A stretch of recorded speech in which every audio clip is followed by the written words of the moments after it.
The Gran Premio Motor de la Comunidad Valenciana played host to the 2015 MotoGP World Championship Grand Finale, which saw Jorge Lorenzo lift his third Premier Class title. It also saw in total 52 crashes over the weekend, with Moto2 having the most and MotoGP the least, with the biggest problem for riders Mick Doohan corner at turn 2 where 11 went down. So let's have a look at some of the biggest, starting with Karel Hanneke's nasty looking high side from the Moto3 race at turn 2.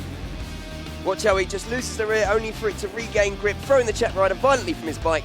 Hanneke was understandably a tad shaken, but luckily unhurt after undergoing checks in the medical centre.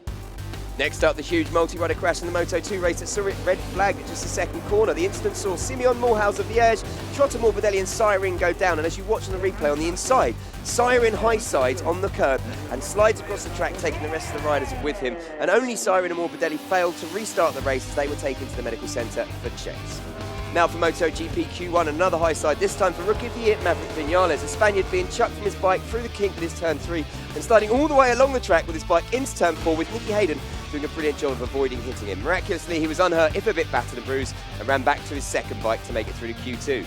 Now here's one for the scrapbook. Only the second time this year Rossi has gone down, the Doctor losing the front at turn 8 during Q2, putting paid to any thoughts people might have had that he wouldn't have been pushing in the second qualifying session due to the fact that he was going to start from the back of the grid anyway.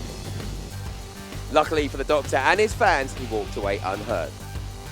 Back to Moto3 now, and this is a very strange crash for Gabriel Rodrigo. Watch how he loses the rear slightly coming into turn 12, hits the curb, and then loses control completely, luckily sliding across the track and not getting hit by anybody else. Ooh, that looks nasty when you look at it in slow motion as he tries to save it, but there's no chance, unfortunately fracturing a bone in his left hand, and that would be the end of Rodrigo's weekend.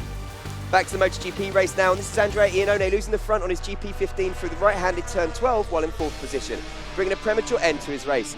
Check out how the GP15 rips itself apart, losing the rear swing arm and wheel in the process, and see how angry Iannone was about it. Back to Moto3 and the crash at the very last corner during the race. Nicolò Antonelli tries to make a move up the inside, but just comes in too hot, loses the front, and collects Fanati and Vasquez in the process, ending any chances the trio had of fighting for the podium. So that is your Valencia GP crash analysis. As you can see, there were 12 more falls in total than in 2014. And all I can say is, bring on 2016.